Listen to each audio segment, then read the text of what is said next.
ماشاء اللہ. پڑھنے بھی آپ ہیں جی؟ کوئی اور پڑھتا جاتا میں جواب دیتا جاتا. اگر کوئی ایسا آدمی ہو جائے وہ پڑھتا جائے میں جواب دیتا.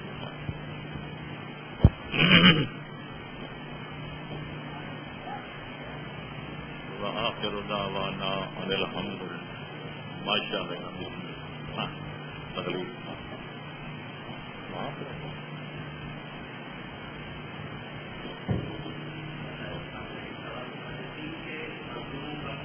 خودکش بم دھماکے کرنا جہاد ہے یا دہشت گردی و فساد؟ میرے محترم، میں نے جو کلیات بیان کر دی ہے اس کے بعد جزیات کو خود آپ کا کام ہے منتبہ کر لیں. ایک ایک جزی کا پھر کشمیر کا مسئلہ آ جائے گا، پھر فلسطین کا آ جائے گا، پھر بوسنیوں کا آ جائے گا، تو پھر شک کی مسئلہ بن جائے گا اور پھر سچ بولے بڑھ بھائی دے دیں. تو بہرحال ہیں وہ دفاع میں، پوزیشن ان کی دفاع والی ہے. دنیا جانتی ہے کہ جارے یہود ہیں، فلسطین ان کے ظلم و جور کی چکیوں میں پس رہے ہیں. اب دفاع کا جو شریعت حق دیتی ہے اس میں وہ یہ سمجھے، ان کی سوچ یہ ہے کہ یہ خود کش حملے جو ہم کرتے ہیں یہ بھی ہمارا دفاع ہے. لیکن مجھ سے اگر میری خدا لگی بات میرے دل کی پوچھنا چاہتے ہیں تو میں یاد کروں گا کہ بے شک ان کی سوچ اپنی جگہ ٹھیک ہوگی ان کی نظر میں، لیکن میں سمجھتا ہوں کہ خود کچھ حملے کر کے اتنا فائدہ اپنے آپ کو نہیں پہنچاتے جتنا وہ اپنا نقصان کراتے ہیں. تاکہ یہ بات ان کی سمجھ میں آ جائے. 5 مارتے ہیں تو پھر اپنے 50 یا 200 مرواتے ہیں. تو بہرحال اس کے بارے میں وہ آپ ہی فیصلہ کر سکتے ہیں کہ دفاع جو کر رہے ہیں، جو میدان کارزار میں اترے ہوئے ہیں، تو ان کے حالات اور ان کے ظروف کے مطابق دفاع کا طریقہ کیا ہے ہم متعین نہیں کر سکتے، وہ انہوں نے آپ ہی کر. ساحل کا سوال ہے کہ آپ نے فرمایا کفار نبی پر ظلم کرتے رہے اور نبی ظلم سہتے رہے، کیا ظلم سہنا قابل تعریف ہے؟ میرے محترم یہ میں نے 2 باتیں کہی تھی. اسلام یہ کہتے ہیں نہ ظلم کرو نہ ظلم سہو. یہ مکے کی زندگی ہے پیغمبر کی. اس وقت تک پیغمبر کو دفاع کی بھی اجازت نہیں ملی تھی، اس لیے یکسر پڑ رہے وقت چلتی رہی، وہ ظلم کرتے رہے، پیغمبر سہتے رہے. لیکن مدینے پہنچنے کے بعد جب اذن جہاد مل گیا، اذن للذین یقاتلون بانہم ظلموا وانہ علی نصرہم لقدیر. اس کے بعد پھر تاریخ نہیں بتاتی کہ پیغمبر نے کسی کا ظلم سہا ہو، بلکہ ہمیشہ پیغمبر نے دفاع کا حق ادا کر کے ظالموں کے داند پھٹے کیے تو ان کو پھر آگے بڑھنے کی ضرورت نہیں ہوگی. مدنی زندگی الگ ہے اور مکے والی زندگی الگ ہے. سوال، اگر اسلام کا خلاصہ جیو اور جینے 2 ہے تو پھر نیکی کا حکم دینا اور برائی سے روکنے کا مقام اسلام میں کیا ہے؟ کیونکہ اب تک اسلام میں اختلافات اسی بات سے پیدا ہوئے ہیں. میرے عزیز محترم جس نے سوال کی ہے میں گزارش کروں گا کہ وہ جی اور جینے 2 جو بھی چور ہوتا ہے، ڈاکو ہوتا ہے، قاتل ہوتا ہے، وہ امن عامہ کو تباہ و برباد کرتا ہے. لہٰذا اگر اس کو امن کے ساتھ پیار کے ساتھ قرآن کی ایسے سنا کے 14 معصوموں کا فرمان سنا کے بزرگوں کا کلام سنا کے اگر برے کام کرنے والے کو روکا جائے تو ظاہر ہے کہ یہ امن قائم کرنے کی کوشش ہے. ورنہ زناکاریاں ہوں گی تو فساد ہوں گے، قتل و غارت ہوگی تو فساد ہوں گے، ڈکیتی ہوں گی تو فساد ہوں گے. امر بالمعروف کرنا تو مطلب ہی یہی ہے کہ ظالم کو ظلم کرنے سے، برائی کرنے سے روکا جائے اور سب کو نیکی حکم دیا جائے تاکہ دنیا جنت کا نمونہ بن جائے. مجھے سمجھ نہیں آتی سوال کرنے والا کیا کہنا چاہتا ہے. تو امر بالمعروف جو ہے اسی جی اور جینے 2 کا ایک شعبہ ہے. ہم چاہتے ہیں کہ جو ظلم کر کے لوگوں کو تنگ کر رہا ہے، لوگوں کو قتل و غارت کا جو ہے وہ شکار بنا رہا ہے، اس کو روکا جائے کہ بیٹا یہ کام نہ کر، بھائی صاحب یہ کام نہ کر. اور جو نیکی نہیں کرتا اس کو آمادہ کیا جائے تاکہ مل کے برائی کا خاتمہ کریں اور اچھائی کو فروغ دیں تاکہ دنیا جنت کا نمونہ بن جائے. اسی کو کہتے ہیں جی اور جینے 2. ورنہ بدماش کو روکا جائے تو پھر اس کی زندگی کو ہم کو ختم کریں، پھر روک دیں کہ یہ نہ کریں. اگلا سوال کہ آپ نے امر بالمعروف اور نہی عن المنکر کے بارے میں بہترین وضاحت فرمائی ہے، مگر پھر کیا وجہ ہے کہ علماء کرام کی روشنی میں اتحاد نہیں کرتے ہیں؟ علماء کرام ہوں یا باقی شریعت سب کے لیے ہے. اگر مومن اتفاق کر لیں تو ان چلو علماء خود مجبور ہو جائیں. لیکن سب کیا کیا جائے؟ مولوی صاحبان کہتے ہیں جہاں پبلک اتفاق نہیں کرتی، پبلک کہتی علماء کرام اتفاق نہیں کرتے. میں ادب سے علماء کرام بیٹھے ہیں، میں کسی کے حق میں جسارت نہیں کرنا چاہتا. میرا نظریہ یہ ہے کہ تالی دونوں ہاتھوں سے بجتی ہے. اس لیے اگر علماء کرام کو خدا توفیق دے کہ یہ قوم اور ملت کی اصلاح کے لیے اگر ایک پلیئر فارم پر اکٹھے ہو جائیں تو لوگ متحد ہونے پر مجبور ہو جائیں گے. کیونکہ علماء کی ذمہ داری ایک عام پبلک جیسے بندے کی نہیں ہے. کیوں کہ پیغمبر نے فرمایا تھا کہ صنفان من امتی اذا صلحا صلحت الامہ. میری امت کے 2 گروہ ہیں، اگر وہ ٹھیک ہو جائیں ساری امت ٹھیک ہو جاتی ہے، وہ برباد ہو جائیں ساری امت برباد ہو جاتی ہے. پوچھا گیا من ہما یا رسول اللہ؟ فرمایا العلماء والعمراء. ایک علماء دوسرے عمراء. کیونکہ عوام یہ علماء کے پیچھے چلتے ہیں، یہ عمراء کے پیچھے چلتے ہیں. لہٰذا بقول مولانا ظفر علی خان جس کے ہاتھ جیب میں پیسے ہوں اس کے پیچھے دوڑتے ہیں، جس کے ہاتھ میں ڈنڈا اس کے آگے بھاگتے ہیں. تو لہذا علماء کرام میں اگر اتفاق ہو جائے تو یقیناً پبلک میں اتفاق ہو جائے گا. اللہ ہم سب کو توفیق عطا فرمائے کہ ہم امت کے لیے ایک نمونہ پیش کریں. باقی علماء کی ذمہ داری زیادہ ہے، اس سے میں گریز نہیں کرتا. آپ نے علماء سے کہا ہے کہ وہ قوم کو جہاد کا صحیح مفہوم بتائیں اور امر بالمعروف اور نہی عن المنکر سے آشنا کریں. غرض علماء کو ان کے وظائف کی طرف توجہ دلائی، لیکن قوم کو بھی تو سختی سے تاکید کریں کہ وہ علماء سے متصل ہو جائیں، ان کی خبرگیری کریں، ان کی باتوں کو سنیں اور عمل کریں، ان کی رہنمائی میں چلنے کا طریقہ سیکھیں. ورنہ آج کل تو قوم وہ عالم ڈھونڈتی ہے جو ہمارے پروگرام پر چلے. جزاکم اللہ. بالکل ٹھیک آپ نے کہا جی، یہ سوال بالکل ٹھیک ہے، اس کی میں تائید کرتا ہوں کہ خود بدلتے نہیں قرآن کو بدل دیتے ہیں. لوگ تو چاہتے ہیں کہ خود نہ بدلیں قرآن کو بدلیں. لہذا علماء آپ فطرت انسان کی کمزوری ہے کہ جو بندہ ہاں ملا ہے اس کو اپنا مخلص سمجھتے ہیں. جو کسی کی مخالفت کرے یا کوئی غلط بات ان کی غلط بات پہ ٹوکے اس کو دشمن سمجھتے ہیں. معصوم فرماتے ہیں تمہارا سب سے بڑا مخلص دوست وہ ہے جو تمہارے عیب تمہارے سامنے پیش کر کے تمہیں اصلاح کی دعوت دے. علماء کرام اگر اس دور میں اصلاح کا بیڑا نہیں اٹھائیں گے تو کون اٹھائے گا؟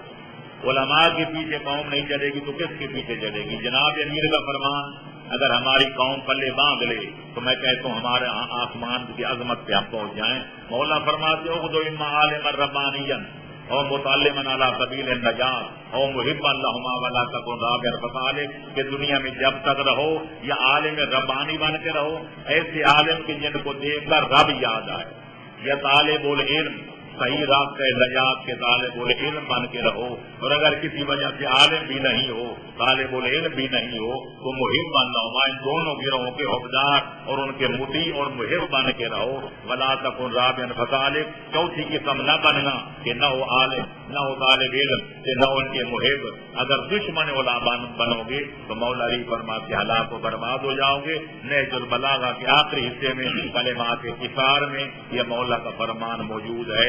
اس لیے سارے حدیثوں میں موجود ہے خوش قسمت ہے وہ عالم کہ جس کی بات سنی جائے، خوش قسمت ہے وہ لوگ جو عالم کی بات سن کے عمل کر کے اپنی لیے ذخیر آخرت بنائیں اور اپنی جنت اپنی آخرت کو سنواریں. کرنا چاہیے ایسا ضروری. جہاد میں ساتھ نہ دینے والوں کے بارے میں آپ کا کیا خیال ہے؟ کیا محمد حنفیہ کو جہاد امام حسین میں ساتھ نہ دینے والا شمار کیا جائے گا؟ میرے محترم سوال ہی پیدا نہیں ہوتا. پہلی بات تو یہ ہمارے بہت سارے علماء کا خیال یہ ہے کہ امام عالی مقام خود جناب محمد ابن حنفیہ کو اپنا وسیع بنا کے مدینے میں چھوڑ گئے تھے، اور اگر ان کو وسیع نہ بناتے تو ان کے نام وصیت نامہ لے کر کے حوالے کرتے. یہ ایسی سوچ ہے کہ جس کا کوئی جواب نہیں ہے. جب کسی امام نے خود سید الشہداء نے شکوہ نہیں کیا، زین العابدین علیہ السلام نے نہیں کیا، کسی اور نے نہیں کیا، بلکہ ہمیشہ ان کی مد و ثنا کی ہے. اگر کوئی ایسا سوچتا ہے اس کی سوچ ہی منفی ہے تو اس کو اپنی سوچ سے بھی توبہ کرنی چاہیے. وہ وسیع تھے، امام وسیع نامہ لے کر چھوڑ ان کے حوالے کر گئے تھے.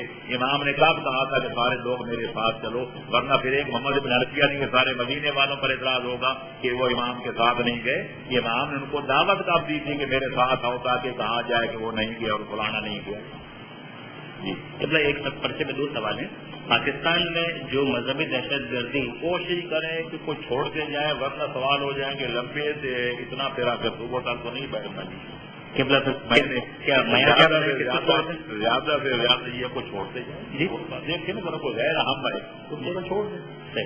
پاکستان میں جو مذہبی دہشت گردی ہو رہی ہے اس کا بدلہ لینا کیا دفاع کے زمرے میں آتا ہے؟ میرے محترم پھر وہی بات ہے، پہلے ایک نے غلط کیا دوسرا کرے گا تو پھر غلط کار ہو جائے گا، پھر معاملہ آپ پہلے بس کا تو پھر بدتر ہو جائے گا. کرے کوئی اور بھرے کوئی. خدا نہ خواستہ 1000 بار نہ خواستہ کراچی میں ایک واقعہ ہو جاتا ہے، بدلہ پنجاب میں لیا جاتا ہے بے گناہوں سے. قصور وہاں کوئی کرتا ہے تو اس کا بدلہ کراچی سے لیا جاتا ہے. یہ سکھنا چاہیے، یہ عدل اسلامی نہیں ہے. جو اصل مجرم ہے اگر پکڑا یہ اس کو کہہ پر کردار تک پہنچانا چاہیے، سزا دینی چاہیے، قانون کو ہاتھ میں نہیں لینا چاہیے، قانون کے ذریعے اس کو کہہ پر کردار تک پہنچوانا چاہیے. سب کا فرض ہے. اور اگر لوگ غلط پناہ نہ دیں، ایسے قاتل ایسے ڈکیت ایسے فتنہ پرور کبھی پناہ میں نہیں جا سکتے. لیکن کرے کوئی اور بھرے کوئی. لا تزر وازرۃ وزر اخری. اسلام کی تعلیم کا لب لباب یہ ہے کہ کسی کا بوجھ کوئی دوسرا نہیں اٹھائے گا. یہ جو ہو رہا ہے گھر کا کوئی ہے گھر کا کوئی ہے، جرم کہیں ہوتا ہے سزا کسی کو دی جاتی ہے، اس کی اسلام کے اندر کوئی لفظ جو ہے گنجائش نہیں ہے اور یہ غلط ہے. اور اس غلط کی جو ہے حوصلہ شکنی کرنی چاہیے، نہ کہ حوصلہ افزائی. قبلہ ایک سیاسی سوال ہے پوچھوں؟ جی فرمائیں. پوچھا گیا ہے کہ آپ کی نظر میں متحدہ مجلس عمل کا اختیار کیسا ہے؟ آپ تو ابھی کہہ رہے تھے کہ علماء کو متحد ہونا چاہیے. تو علماء متحد ہو گیا تو پھر آپ پوچھتے ہیں کہ اتحاد کیسا ہے؟ ہاں جی اتحاد کو کون برا کہتا ہے؟ وہاں تفہموا بحبل اللہ جميعا ولا تفرقوا. معاف رکھنا ہر آدمی کی اپنی نظر ہے. کئی یہاں بھی بیٹھے ہوں گے کہ جن کی نظر میں پتہ نہیں کیا کچھ ہوگا، لیکن یہ آپ نے کھویا کچھ نہیں اتحاد کر کے. آپ نے سب کچھ پایا. کیوں کہ کل کلاں جو آپ کو کافر کہتے تھے آج گلے لگا رہے ہیں. تو آپ کی کامیابی ہے یا ناکامی؟ یا اللہم صلی علی. اگر کوئی ایران یا کوئی دوسرے شیعہ ملک پر حملہ کرے اور وہ کافر ہو حملہ کرنے والا تو اس کے دفاع کے لیے جانا کیسا ہے؟ ہم پہلے اپنی تو نبیڑ لیں. ہمارے صدر محمد وقت نے کہا تھا اسی سلسلے میں کہ ہم کو سارے جہان کے ٹھیکیدار پہلے اپنے مسائل حل کر لیں، اس کے بعد انشاءاللہ پھر توفیق ہوگی تو ادھر بھی دیکھ لیں گے. پہلے ہمارا گھر جو ہے اس کو آگ لگی ہوئی پہلے اس کو بجھانا چاہیے. ادھر سے جب فارغ ہو جائیں گے امن و اچھی قائم ہو جائے گی انشاءاللہ پھر ہر مظلوم کی حمایت کریے انشاءاللہ ہم تین سے فور نظر رہیں گے. لیکن پہلے گھر بجائیں. جی سوال یہ ہے کہ آپ کا مقصد یہ ہے کہ سوچوں کا اختلاف برداشت کرنا چاہیے. بالکل. اس سے تو اہل ثقیفہ کی سوچ کو برداشت کرنا ہوگا اور ان سے اختلاف نہیں کیا جا سکے. یقیناً کر دیا. کبھی ہم کہتے ہیں ہم نے کبھی اپنے سنی بھائیوں کو کافر کہا ہے، کبھی ہم نے اپنی قوم سے کہا ہے کہ ان سے بھیڑ جاؤ ان سے لڑو. ہم کہتے ہیں دلائل سے بات کرو. فدعو الی سبیل ربک بالحکمت والموعظۃ الحسنہ. میں نے بھی امامت کے مسئلے پر کتابیں لکھی ہیں، باقی اختلافات پر لکھی ہیں. تو دلیل کے ساتھ گفتگو کرنا، شائستگی کے ساتھ گفتگو کرنا، اپنے موقف کی تقویت میں دلائل دینا، دوسرے کے رد میں براہین پیش کرنا، یہ اخلاقی ہر آدمی کو یہ اخلاق کا رواجن قانوناً حق حاصل ہے. لیکن میں نے کہا تھا لڑنا برداشت ہم کرتے ہیں، کوئی لڑائی نہیں، کوئی جھگڑا نہیں. اکٹھے رہتے ہیں، اکٹھے کھاتے ہیں، اکٹھے پیتے ہیں، اکٹھے رہتے ہیں. اور ابھی آپ نے دیکھا کہ علماء کرام نے اتحاد بھی کر لیا ہے. تو لہٰذا اسی کا نام رواداری ہے. اس رواداری اور ہوتی ہے، اتحاد کے ادغام اور ہوتا ہے. اتحاد میں کہ دونوں کی شخصیت الگ رہے، ان کا نظریہ الگ الگ رہے، لیکن چھیڑ چھاڑ ختم ہو جائے. تو ادغام ہوتا ہے کہ ایک اپنا مذہب چھوڑ کے دوسرے کو اختیار کر لے، پھر تو اتحاد نہیں ہوگا کیونکہ دوسرا رہے گا نہیں. اتحاد کیسا ہوگا؟ تو ہم رواداری کے قائل ہیں، ہم ان کو برداشت کرتے ہیں اور ان سے بھی توقع رکھتے ہیں کہ ہمیں بھی برداشت کریں. ہم ان کو مسلمان سمجھتے ہیں، وہ بھی ہمیں مسلمان سمجھیں. ہم ان کو گلے لگاتے ہیں تو ہمیں بھی گلے لگائیں، تاکہ یہ قتل و قتال اور جنگ و جدال کا جو فتنہ فساد کا سبب ہو. سوال دفاع کا مطلب ہے کہ اگر حملہ ہو تو اپنی بچت کا سامان کیا جائے، چاہے اس کے لیے قربانی ہی کیوں نہ دینی پڑے. خیر اگر پتہ ہو کہ دشمن کسی بھی لمحے نقصان پہنچا سکتا ہے تو کیا اس کے حملے کا انتظار کیا جائے گا یا حملے سے پہلے بھی حملہ کیا جا سکتا ہے؟ میرے محترم جناب امیر المومنین نے عبد الرحمان ابن ملجم مرادی کے واقعہ میں سب کو واضح کر دیا. جب امام نے خبر دی تھی پیغمبر اکرم کی پیشین گوئی کے مطابق کہ تو میرا قاتل ہے، اس نے کہا آقا مولا مجھے قتل کر لیجیے تاکہ نہ رہے بانس نہ بجے بانسری. جناب امیر نے فرمایا تھا کہ میں جس پیغمبر کی شریعت کا پابند ہوں اس میں جرم سے پہلے سزا نہیں دی. لہٰذا یہ کہنا کہ کوئی میرے خلاف منصوبہ بندی شاید کر رہا ہے یا منصوبہ بنانے والے کو پہلے سے یہ الگ موضوع ہے. ایک دفعہ ہے کہ دشمن آپ کے سامنے آ چکا ہے، وہ بندوق تان رہا ہے، اب یہ آپ انتظار کریں کہ پہلے وہ فائر کریں یا پھر آپ نہیں ہوں گے تو دفاع کیسے کریں گے؟ ایسی شکل میں کہ جب دشمن آمنے سامنے ہو اور وہ فائر کرنے والا ہو یا ہتھیار استعمال کرنے والا ہو تو پھر حدیث میں ہے کہ اقتل الموت یا قبل الایذا، اس کو اذیت پہنچانے سے پہلے اس کا خاتمہ کر دو. لیکن یہ پھر یہ کرنا جس حکومتیں کرتی ہیں فلانی پارٹی ہمارے خلاف سازش کر رہی ہے، فلانا فلانے کے خلاف سازی یہ منصوبہ تیار کر رہا ہے، ابھی تک اس نے عمل نہیں کیا، کسی شے کا اظہار نہیں کیا، اس کو پہلے سزا نہیں دی جا سکتی، کیونکہ پیغمبر اسلام کی شریعت میں مجرم کو جرم سے پہلے سزا نہیں دی. اللہ کچھ سوالات آپ کے موضوع میں ہٹ کر ہیں وہ پوچھوں؟ میرے عزیز کوئی جو مجھے آتا ہے میں کرتا جاؤں گا. کیا حضور اور 12 امام پیدا ہوتے وقت قرآن کے عالم ہوتے ہیں؟ اگر یہ بات درست ہے تو یہ کیوں کہا جاتا ہے کہ جبریل نے رسول کو وضو کا طریقہ بتایا؟ یہ جو ہے نا پیغمبر اکرم کو جبریل نے آ کر وظیفہ بتایا تو میں اتنا عرض کروں گا معذرت کے ساتھ کہ جناب امیر المومنین مولا پیغمبر اسلام کے شاگرد ہیں کہ جبریل جناب امیر کا شاگرد ہے. لہٰذا ہم ایسی روایتوں کو نہیں مانتے کہ جبریل نے آگے بتایا پیغمبر کو کہ وضو یوں کرنا ہے، نماز یوں پڑھنی ہے. میں تو یہ سمجھتا ہوں کہ جبریل شاید ابھی پیدا بھی نہیں ہوتے کہ پیغمبر یہ چیزیں پہلے سے جانتے تھے کہ عالم ارواح میں جب خالق نے ان کو پیدا. اللہم صلی علی. اہل سنت حضرات اکثر سوال کرتے ہیں کہ شیعہ داڑھی کٹوانے کو حرام قرار دیتے ہیں جبکہ داڑھی رکھنا سنت ہے، واجب نہیں ہے. تو کیا شیعہ فرقے کے پاس کوئی ایسی دلیل ہے کہ جس کی بنا پر وہ داڑھی کٹوانے کو حرام قرار دیتے ہیں؟ میرے محترم اس موضوع پر 20 کتابیں لکھی گئی ہیں. ہمارے اور ہمارے بھائیوں کے درمیان یہ فرق ہے کہ وہ داڑھی رکھوانے کو سنت کہتے ہیں اور مڑوانے کو حرام. یہ ٹیڑھی چیز ہے، کبھی پہلے مستحب کا ترک حرام نہیں ہوتا بلکہ مکروہ ہوتا ہے.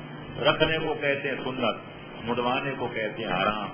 یہ حرام ہماری نظریے کے مطابق ٹھیک ہے. ہم داڑھی کی 3 کٹوریوں کے قائل ہیں. ایک مقدار ہے داڑھی واجب، ایک مقدار ہے سنت، ایک ہے مکروہ. اتنی مقدار داڑھی رکھوانا کہ دیکھنے والا کہے چہرے پر داڑھی ہے یہ واجب ہے، اس کا ترک حرام ہے. جیسے دوسرے سے مڑوائی جائے، یہ 4 یورو پھروائی جائے، یہ پہلے حرام ہوگا. اور دوسری سٹیج ہے قبضہ بر داڑھی رکھوانا مدور، یہ ہے سنت. اگر اس سے بڑھ جائے تو خراب ہو. تو لہٰذا ہمارے پاس میں نے خود اس موضوع پر بھی ہم نے رسالہ لکھا ہے، کئی دفعہ چھپ ختم ہو چکا. حرمت ریش تراشی قرآن و سنت کی روشنی میں اس میں ایسے بھی ہیں، روایتیں بھی ہیں، پیغمبر اکرم کے ارشادات بھی ہیں، معصومین کے فرمودات بھی ہیں، ان میں پڑھ لیا جائے. تو لہٰذا ہمارے پاس ایک نہیں 20 دلیلیں ہیں کہ ہم بڑا داڑھی رکھوانا واجب اور مڑوانا حرام. آپ نے اپنی ایک تقریر میں کہا تھا کہ ائمہ معصومین کسی جگہ جانا چاہیں تو فلک جھپکنے سے پہلے جا سکتے ہیں اور واپس آ سکتے ہیں، لیکن ایک وقت میں ہر جگہ موجود نہیں ہوتے. تو پھر جب ہم یا علی مدد کہتے ہیں تو ہو سکتا ہے علی وہاں موجود نہ ہو، تو پھر ہمارا مدد مانگنے کا کیا فائدہ؟ میرے محترم یہ ہم یا علی مدد جو کہتے ہیں تو بطور وسیلہ کہتے ہیں، ان کا خدا سے دعا مانگتے ہیں. لہٰذا ان کا ہر جگہ ہونا ضروری نہیں ہے. وہ جہاں بھی ہے، جنت الفردوس میں ہے یا نجف اشرف میں ہے، جہاں اپنے مرکز پر آئے، ہم ان کا واسطہ دے کے خدا سے دعا مانگتے ہیں. یا اللہ ہم جیسے بھی گناہگار ہیں، نام لیوے والی مرتضی ہیں، ان کا معاوضہ ہمارا نام. ان کا صدقہ ہمارا کام کر دے تو لہٰذا یہ ارجانی مدد بطور وسیلہ ہے. یہ مطلب کوئی یہ قلمت نہیں سمجھتا کہ میں یہاں بلا رہا ہوں جائے کوئی کسی ملک میں بلا رہا ہے کہ مولا ہر وقت بنب سے نقیل یہاں بھی تجیب لاتے ہیں وہاں بھی نصیحت ہے. مولا اپنے مرکز پر ہے, ان کا کام سفارش کرنا ہے, وہ سفارش کر دیتے ہیں تو خدا ان کی سفارش رد نہیں کرتا کہ ان کا واسطہ دے کہ خدا سے دعا کی جائے. اگر قضاء و قدر سے نہ ٹکرا جائے تو خدا کبھی رد نہیں. ہم رسول پاک اور ائمہ کی پیدائش پر جشن مناتے ہیں. اہل حدیث اسے بدعت کہتے ہیں, جبکہ رسول نے اپنی یا کسی معصوم کی پیدائش پر جشن نہیں منایا. تو شیعہ حضرات کیوں یہ کرتے ہیں؟ مہربانی فرما کر اس کی دلیل بیان کریں. میرے عزیز محترم جس نے سوال کیا ہے, ایک ہوتے ہیں کہ کتاب میں پرانی شاید لکھی ہوئی تھی, پرانی کتاب میں یہ ایک ہے کتاب عقل, ایک ہے کتاب فطرت. آپ جس ملک میں چلے جائیں, جس ملت میں چلے جائیں, جس مذہب اور مسلک والوں کے پاس چلے جائیں, حتیٰ کہ خدا کے منکروں کے چائنا والوں کے ملک میں چلے جائیں, چاہے سلواتیہ وغیرہ میں چلے جائیں, جہاں دو بندوں میں دوستی ہوگی. ہر محب کے ساتھ ایک اپنے محبوب کی خوشی میں خوش ہوتا ہے, اپنے محبوب کے غمی میں غمناک ہوتے ہیں. یہ قانون قدرت ہے, آئین فطرت ہے. اور آپ کہتے ہیں کہ نہیں حکم دیا. ہمارے باپ ملا ماشاء اللہ روایات موجود ہیں کہ شیعتنا خلقوا من فاضل طینۃ کہ ہمارے محب جو ہیں ان کے اندر ہماری مقدس طینت کی جو تھوڑی سی شامل ہے. یا حضرون لحزننا و یفرحون لفرحنا, ہماری خوشی ہو تو ہمارے ماننے والے خوش ہوتے ہیں, ہماری غمی کا جیسے دن ہوں تو ہمارے ماننے والے سوگوار نظر آتے ہیں. یہ قانون قدرت بھی ہے, آئین فطرت بھی ہے. ہم اسی قانون فطرت کے مطابق ان کی جشن میلاد کو جشن مناتے ہیں اور ان کی وفات کی تاریخوں پر شہادت کے دنوں میں لوگ مناتے ہیں. یہ وہ قانونی حق ہے, یہ وہ فطری حق ہے جو کائنات کی کوئی طاقت ہم سے چھین نہیں سکتی. اہل حدیث چاہے تو اس کو بدعت کہیں, چاہے تو اس کو سنت کہیں, لیکن قانون قدرت بھی یہی ہے, آئین فطرت بھی یہی ہے. اس کو کوئی مخالفت نہیں کر سکتا, ورنہ پھر ان کے سوا باقی سارا عالم اسلام بدعتی مان جائے گا. تو پیغمبر کا جشن میلاد مناتے ہیں, ان کی نظر سے سارے بدعتی ہیں, تو پھر مسلمان کون ہے؟ حضرت امام رضا علیہ السلام کو غریب الغربا کیوں کہا جاتا ہے؟ میرے عزیز محترم, غریب کا معنی سوال کرنے والے شاید یہ سمجھا, میں نے سنا ہے کہ کوئی بندہ زیارت پہ گیا, جب دیکھا مولا کی زری پر وہ کئی سال سونا لگا ہوا ہے, کہنے لگے مولا لوگ غلط کہتے ہیں کہ آپ غریب ہیں, آپ تو بڑے شہنشاہ. غریب کا معنی عربی میں اس معنی میں غریب نہیں ہوتا جو ہمارے ذہن میں, یعنی مسکین, کلاس, مفلس. عربی میں غریب کہتے ہیں مسافر کو. امام کا وطن کہاں تھا, کہاں سے بلایا گیا, امام سے قوم کتنی تھی, قبیلہ کتنا تھا, کنبہ کتنا تھا, لیکن جب امام کو شہید کیا گیا تو ایک عزیز اور اقتدار کی سراہنے تیمارداری کرنے کے لیے موجود نہیں تھا. اس بنا پر غریب الغربا کہتے ہیں, یعنی بہت بڑے مسافر اور بے گھر. اگر حکومت کی خاطر جنگ کرنا جہاد نہیں ہے بلکہ فساد ہے, تو پھر امیر المومنین کی امیر شام کے ساتھ جنگ کی کیا وجہ تھی, جبکہ امیر شام کا اصل جرم شام میں بیٹھ کر حکومت علی کا اقرار نہ کرنا تھا؟ میرے عزیز محترم, پہلے یہ تفر دیکھ لیں, جس نے سوال کیا ہے وہ تاریخ پڑھ لے کہ آیا جنگ مولا علی نے چھیڑی تھی یا جنگ سفین امیر شام نے چھیڑی تھی.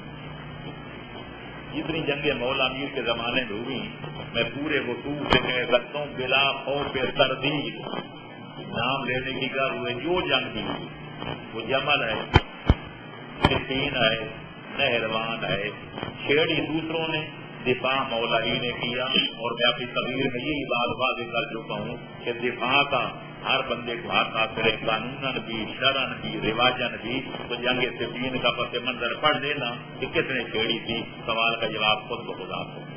عوام الناس میں یہ تجربات عام ہیں کہ بھرے بازار میں ڈاکو یا فسادی لوٹ مار کرتے ہیں, لیکن آج کا انسان یہ مومن دیکھ رہا ہوتا ہے, کچھ نہیں کرتا, اور اس کی وجہ یہ ہوتی ہے کہ وہ اپنی جان کا خطرہ محسوس کرتا ہے. وہ کیا کرے؟ میں یہ سمجھتا ہوں جناب کہ یہ کہ اگر میں ارادہ باندھتا ہوں, سوچتا ہوں, توڑ دیتا ہوں, کہیں ایسا نہ ہو جائے, کہیں ویسا نہ ہو جائے, یہ ساری کمزوری ایمان کی علامت ہے. ورنہ جیسا میں نے ابھی اشارہ کیا تھا, اگر کسی شہر والے یا کسی علاقے والے یہ فیصلہ کر لیں کہ ہم نے مجرموں کو ڈھنگا کرنا ہے, ہم نے ان پر پردہ نہیں ڈالنا, ہم نے ان کو پناہ نہیں دینی, وہ کس کس کو پھر قتل کریں گے, کس کس کو ماریں گے؟ یہی بات ہے کہ جب ان کو لوگ ان کی پوچھ پناہی کرتے ہیں، حوصلہ افزائی کرتے ہیں، پھر لوگ ڈر جاتے ہیں. حالانکہ ڈرنا نہیں چاہیے. اگر ان کا بس چلتا ہے، ان کے سامنے کوئی لٹ رہا ہے اس کو بچائیں، کوئی قتل ہو رہا ہے اس کی حفاظت کریں.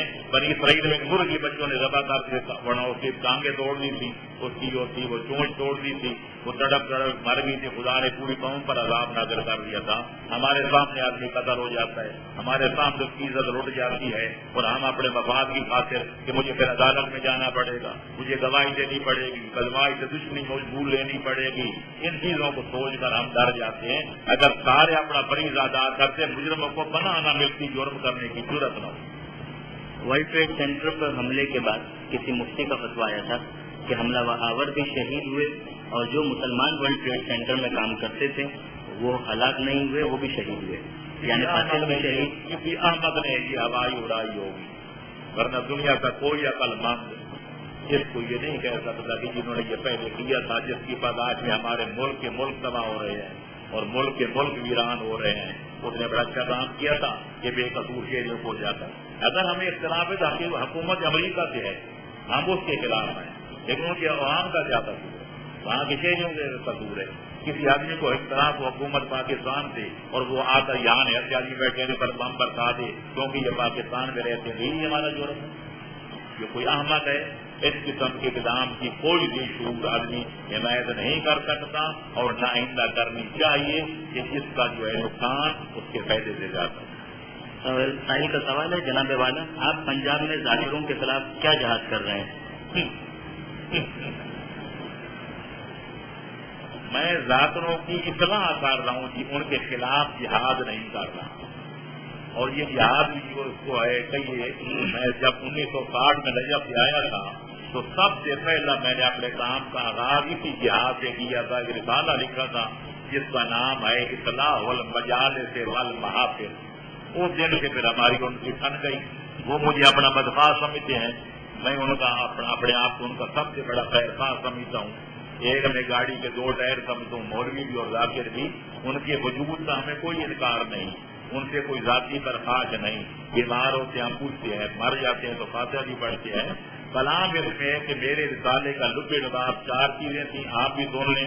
اگر ان میں کوئی غلط ہے تو میں اپنی اصلاح کر لوں گا. میں نے سب سے پہلے اس رسالے میں زور دیا جس کی رد دونوں پر پڑتی ہے، صرف ذاکروں پر نہیں پڑتی بلکہ مولویوں پر بھی پڑتی ہے جو پیشہ ور مولوی، کہ مجلس کو بین مکا کر کے چھپا کر کے نہیں پڑھنی چاہیے. یہ عبادت ہے، یہ تجارت نہیں ہے. جتنا مجھ ہو سکتا تھا میں نے ایسے روایتیں لکھ کر یہ ثابت کیا اپنے نظریے کے مطابق کہ خون حسین کی تجارت کرنا شریعت میں جائز نہیں ہے. دوسری بات جس کا تعلق صرف ذاکروں سے ہے کہ میں نے کہا اچھی آواز میں دوڑا پڑھنا، قصیدہ پڑھنا، مرثیہ پڑھنا کوئی حرج نہیں، لیکن فلمی طرزوں کو حسین کے ممبر پہ نہ لاؤ. یہ بالکل گانے کی طرح ہو اور فوش گانے کی، ایسے ایسے گانے جیسے گانے والے بھی تانگ آ چکے ہیں، ہم اس کو قصیدے کی شکل میں انہی دھنوں میں انہی طرزوں میں سٹیج پہ لائیں کہ لوگوں کو ناچنے پر آمادہ کریں. یہ شان حسین کے خلاف ہے، اس تقدس سے بیدت کے خلاف. تیسری بات میں نے یہ کہی تھی، سٹیج پر جو آئے وہ شریفوں والا حلیہ بنا کر آئے، داڑھی منڈوا کے، مونچھوں کو وٹ دے کے، کہ پھر سے 2 گھوڑے کی بوسی کے کپڑے پہن کے، کہ سونے کے بوٹیاں پہن کے بدماشوں کا حلیہ بنا کے نہ آئے تاکہ لوگ اس کو دیکھیں تو خود کہہ سکیں یہ مظلوم کا ذاکر ہے، یہ کوئی نہ کہے کسی تھیٹر کا ایکٹر. اور چوتھی بات میں نے یہ کہی تھی کہ صرف نعرہ لگوانے کے لیے جھوٹی روایتیں گھڑنا یا پھر لوگوں کو رلانے کے لیے وہ مسائل گھڑنا جو شمر نے بھی مسائل نہیں ڈھائے تھے، یہ جائز نہیں ہے. روایت فضائل کی پڑھو یا مسائل کی، یا کسی ذمہ دار عالم کی زبان سے سنو یا کسی ذمہ دار عالم کی تحریر میں پڑھو، کیونکہ جھوٹ ویسے بھی حرام ہے، لیکن اگر محمد و آل محمد پر جھوٹ بولا جائے تو روزہ باطل ہو جاتے کہ قضاء و کفارہ دونوں لازم ہو جاتے ہیں. یہ ہے لب لباب. اس کو یہ آپ ان کی مخالفت کہیں یا ان کے خلاف کہیں یا ان کی کیا کہیں، میں اس کو یاد سمجھتا تھا اور سمجھتا ہوں اور سمجھتا رہوں گا. اور اس کو بڑا فرض سمجھ کے وہ امر بالمعروف کے زور شعبے میں یہ شامل ہے کہ میں کہتا ہوں وہی بات، سمجھتا ہوں جسے حق نہ ابل مسجد ہوں نہ تعویذ کا فرزم. یہ الگ بات ہے کہ اپنے بھی خفا خوش ہے بیگانے بلا خوش میں زہر لاہر کو کبھی کہہ نہ سکا تھا. علامہ صاحب کسی مومن کو شہید کیا جاتا ہے اور پھر جنازے میں شرکائے جنازہ توڑ پھوڑ کرتے ہیں، اس کے بارے میں آپ کا کیا نظریہ ہے؟ میں اس کے بھی خلاف ہوں. کسی کو شہید کیا گیا، شہید کسی بدبخت نے کیا، یہ ان کا نقصان کیا گیا، ان کا قصور کیا؟ توڑ پھوڑ کی گئی، اس میں کوئی جانی نقصان بھی ہو گیا، مالی بھی نقصان ہو گیا. حرمت و مال المومن قدم ہی، جس طرح مسلمان کا خون جو ہے قیمتی ہے، مسلمان کا مال بھی اس کے خون کی طرح قیمتی ہے. کسی کے پھر وہی بات ہے، میں نے فارمولہ لگا دیا، کرے کوئی اور بھرے کوئی.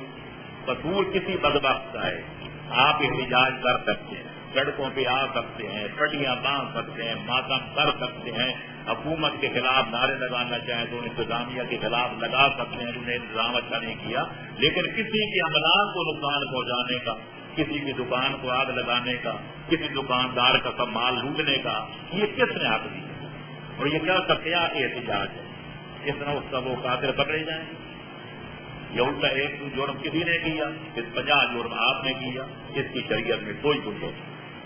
سوال یہ کہ جہاد کے فرض ہونے کا تعین کون کرے گا؟ انفرادی طور پر ہر شخص یا کوئی اجتماعی اتھارٹی ہے؟ ہاں، اجتماعی اتھارٹی کرے گی. ہر بندہ نہیں کرے گا، تو پھر قانون ہاتھ میں لے لے. اس نے میرا نقصان کیا تو میں اس کا کر دوں، تو اس نے فلانے کا کیا تو فلانا اس کا کر دے. نہیں، عدالتیں کس لیے ہوتی ہیں؟ یہ حکومتیں کس لیے ہوتی ہیں؟ یہ علماء کس لیے ہوتے ہیں؟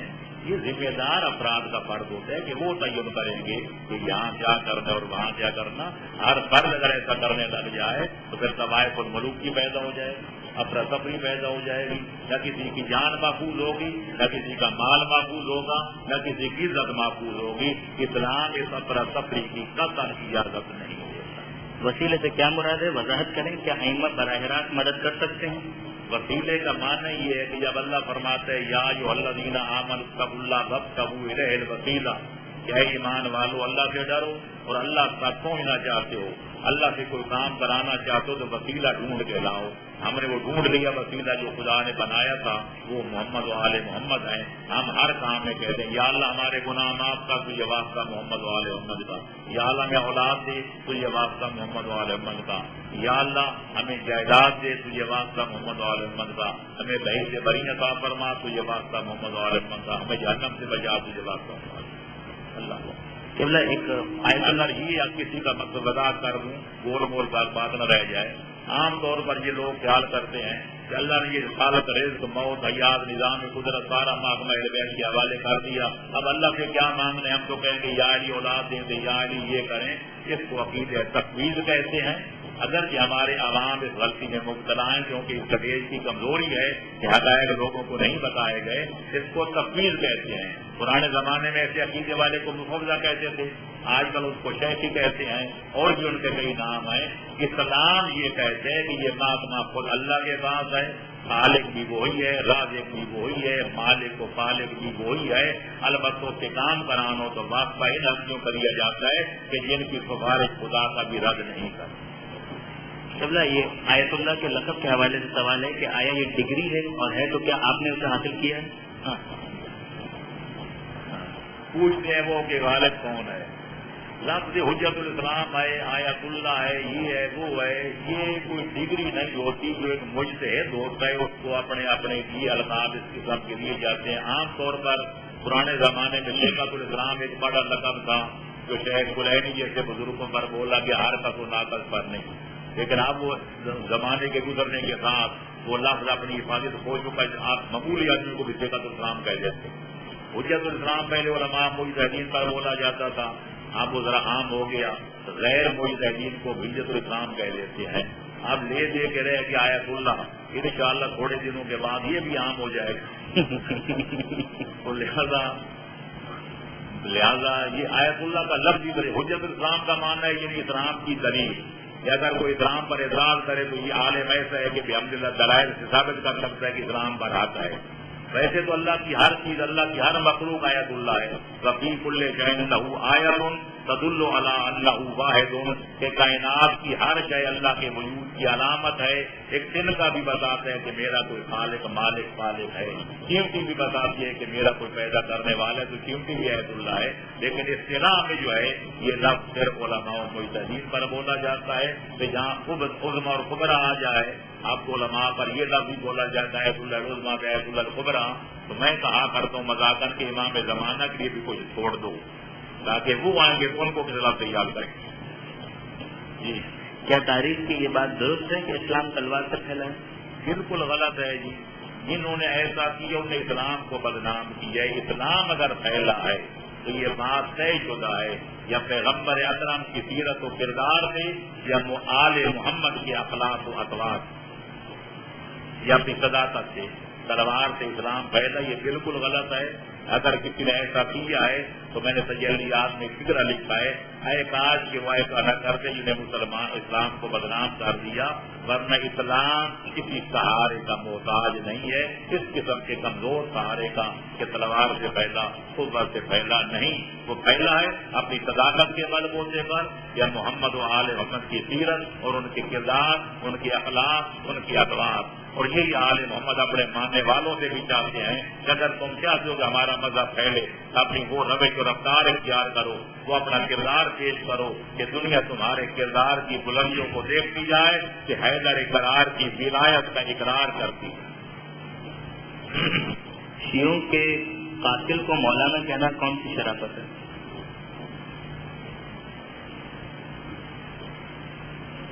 کچھ نہ سمجھے خدا کرے. ٹھیک ہے. کشمیر میں جو کچھ ہو رہا ہے کیا اس کو آپ جہاد کہیں گے, یعنی جہادی تنظیموں کا جہاد؟ میں نے کلیات بتا دی, جزیات آپ منتخب کرتے رہے. سردم اشار سے و مقرر نمی گنا. فرماتے ہیں کہ جو تمہارے ہاتھ توڑے ان کا ہاتھ توڑ دو, جو پاؤں توڑے اس کے پیر توڑ دو. یہ حکم صرف مسلمان اور کافروں کے لیے, یعنی مسلمان اور کافروں کے درمیان ایسا ہو تو ہے, یا مسلمان پر یا مومن پر؟ بالکل جو بھی توڑے گا, شریعت جو ہے نا عدالت, یہ قضیہ کے ساتھ کری السنوں بھی سننے والوں کو زخم کرے تو زخم لگاؤ, دام توڑے دام. میں نے اپنی تقریر میں کہا تھا یہ کافر کرے یا مسلمان کرے, اگر عدالت میں جائے گا کہ قرآن نے زیادتی کی ہے تو زیادتی کرنے والے کو سزا بھگتنی پڑے گی, خواہ مومن ہو یا خواہ بے ایمان, خواہ مسلمان ہو یا خواہ. چلو یہ سوال ہے کہ مظلوم کو ظلم سے بچانے کے لیے ظالم کے خلاف جہاد کرنا چاہیے. اب بتائیے کہ امریکہ اور اسرائیل کے ظلم کے خلاف ہمارا کیا وظیفہ بنتا ہے؟ ہمارا وظیفہ وہی بنتا ہے نا کہ پاؤں پھیلانے سے پہلے اپنی چادر دیکھ لو. جی بچاتے بچاتے آپ ہی ختم ہو جائیں تو پھر. چلو ایک سوال ہے, غالباً آپ کے جواب کی روشنی میں دوسرا سوال پوچھا گیا ہے کہ فلسطینیوں کے پاس آخری آپشن یہ ہے کہ وہ خود کچھ حملے کریں, تو اگر وہ یہ نہ کریں تو اپنا حق کیسے حاصل کریں؟ تو میں نے آپ کہا دیا نا جو اپنے حالات کو وہ ہم سے بہتر جانتے ہیں. میں نے تو اپنی رائے دی ہے کہ میری نظر میں 1 سال پہلے ہندوستان میں جو سامنے اخباروں میں پڑھا تھا, حقیقت کیا اللہ بہتر جانتا ہے. کچھ کہتے ہیں خود ہندوؤں نے یہ کیا تھا, ہم نے یہ پڑھا تھا کہ کوئی ان کی ٹرین جا رہی تھی, اس پر مسلمانوں نے حملہ کیا, ان کے کوئی 50-55 آدمی قتل ہو گئے, وہاں مارے گئے. اس کی عوض کروڑوں کی نقصان جائیداد کا ہوا اور کئی ہزار مسلمان مارے گئے اور اب تک مارے جا رہے ہیں. میں پوچھنا چاہتا ہوں عقل مندوں سے کہ ان کے 50 مار کے اپنے جو 50,000 مروائے, یہ کیا کون سجا؟ اب رہ گئی یہ مسئلہ کہ وہ وہاں والے, میں خود کچھ حملے کو غلط سمجھتا ہوں جہاں ہو یا وہاں, لیکن ان کے نزدیک بطور جیسے سوال کیا گیا ہے کہ اگر وہ یہ سمجھتے ہیں ان کے اتھارٹی, ان کے ذمہ دار آدمی اس کے سوا کوئی حل نہیں ہے, تو پھر اپنے مسائل کو اپنے حالات اور اپنے ظروف کی روشنی میں وہ بہتر سمجھے, ہم ان کا فیصلہ کرنے کے مجاز نہیں ہے. تاریخ کے حوالے سے سوال ہے کہ حضرت امیر مختار ثقفی کے جہاد کے بارے میں آپ کی کیا رائے ہے؟ اگر یہ جہاد امام کی اجازت سے نہیں تھا تو پھر یہ جہاد کیسے ہو سکتا ہے؟ میرے عزیز محترم جس نے سوال کیا ہے, مسئلہ اتنا پیچید ہے, جناب مختار کا واضح لفظوں میں سننے کا علامہ ملکی جیسا بزرگوار وسیع النظر عالم علماء کرام بیٹھے ہیں کہ ہار الانوار کی 10ویں جلد میں لمبیاں چوڑیاں بحثاں کرنے کے بعد ان کی مذمت والی, ان کی مدح والی, ان کی قضا والی, ان کی جلدی والی تردوی, آخر میں فرمایا کہ وہ آنا فی شان ہی من المتوقفین, یہ لفظ علامہ ملکی کے کہ میں جناب مختار کے معاملے میں توقف کرنے والوں میں سے ہوں، نہ ان کی مدح کا قائل ہوں، نہ قضا کا، نہ یوں کہتا ہوں نہ وہ کہتا ہوں۔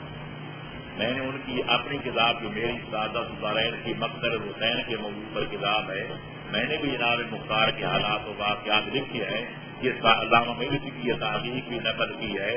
میں نے جو آخر میں نتیجہ حاصل کیا ہے تو میں نے اپنے واضح طور پہ لکھا ہے کہ میں ان کی مدح کا قائل ہوں، ان کے جنسی ہونے کا قائل ہوں، اور ان روایتوں کو رد کرتا ہوں جو ان کی مذمت میں وارد ہوئی ہیں۔ اس میں بنی امیہ کی سازش کا بھی بہت سارا ہے۔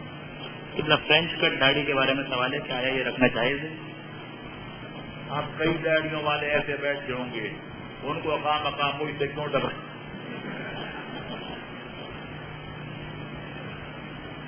میں تو پہلے اس میں مشہور ہوں کہ میں مخالف بنانے میں بڑا ماہر ہوں، کہ لوگوں کو دعویٰ دیتا ہوں کہ آؤ آپ بیل مجھے مار۔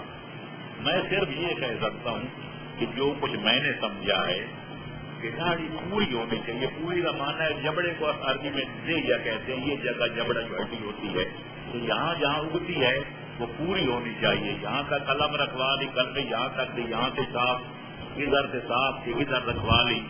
یہ ایک ایسی داڑھی ہے کہ جو عرف متشرع ان کے بھی خلاف ہے، جو کوئی ہم نے قرآن و سنت سے سمجھے اس کے بھی خلاف ہے، جو پہلے 14 سال سے علماء جس طرح جو باقی مسلمان مومنی رکھتے آئے ہیں اس کے بھی بظاہر خلاف ہے۔ تو میں یہ صرف چاہوں گا اگر کسی کا کوئی فتویٰ ہے کسی مجتہد کا تو ان کے مقلدین کے لیے سند ہوگا، لیکن باہر کے میری یہ ناقص تحقیق ہے کہ داڑھی سارے چہرے پر ہونی چاہیے، جہاں جہاں ہوتی ہے